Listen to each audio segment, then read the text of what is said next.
Let's get into our takeaways. These are our takeaways from the game. We've mentioned a lot of these things. We got listeners. We got people watching, coming in and out, Instagram, YouTube, and Facebook. Inside Carolina post-game takeaways. First one, I'll start, and then we'll go to Shaun for some commentary. Drops and wide receivers. Too many drops.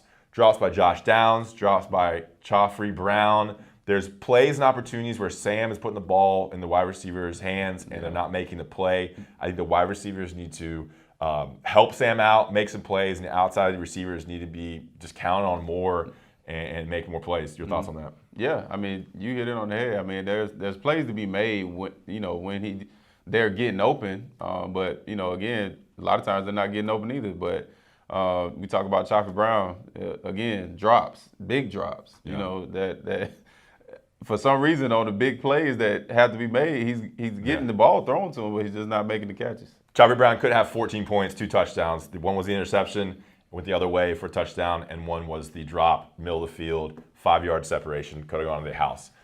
Second takeaway, the UNC's defense versus Florida State's quarterback run, the run option and the play of Jordan Travis felt like deja vu for UNC's defense. Jay Bateman's defense has always struggled against running quarterbacks. Yeah. And they just can't fix it. Yeah, we can't bottle them up, man. Like, I don't know what it is about not keeping contained.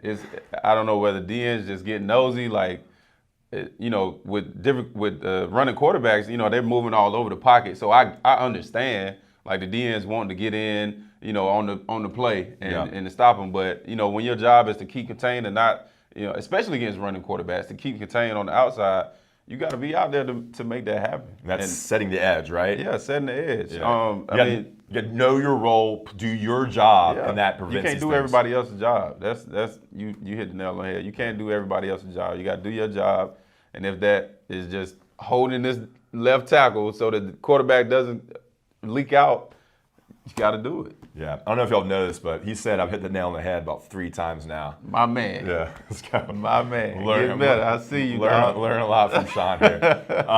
It is frustrating when they're converting third downs and when the quarterback runs. He becomes that 11th player when you have you have to be accountable for the running quarterback. That's hard for a defense because usually the defense has an advantage because the quarterback's not running when it's a drop back passer. Correct. He becomes a runner. You have to move a defender as a spy, and it's never good. Okay. And now we're getting to the program status, a breakdown of where this team stands. Look, I thought the team would be, optimistically, 5-1, 6-0 at this point. Mm-hmm. Lose Virginia Tech, then have 2 wins over Georgia State and Virginia. Lose to Georgia Tech, which I thought was an awful loss, but then, all right, back on track against Duke, and you can beat Florida State and beat Miami. Yeah. You'll be 3 straight wins going to Notre Dame. Not the case here. Back to the drawing board. I think the fan attendance was pretty bad this week. So you're seeing some disinterest, some apathy. You just hope that doesn't go onto the team. John? YouTube question here, perfect, building into your point. This is from Jacob.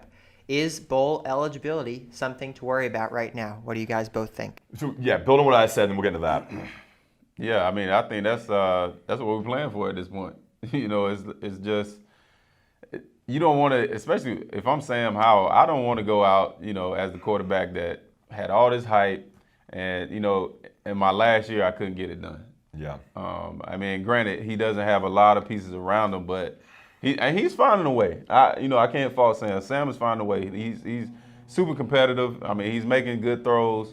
And to his credit, our offensive line has been a question, but I think bowl eligible is definitely the goal.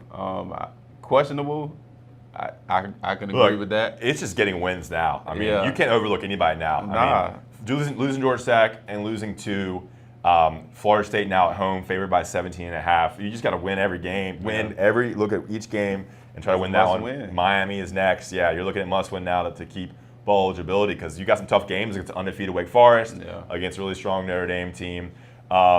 I think everyone overhyped this team, and we've been severely disappointed.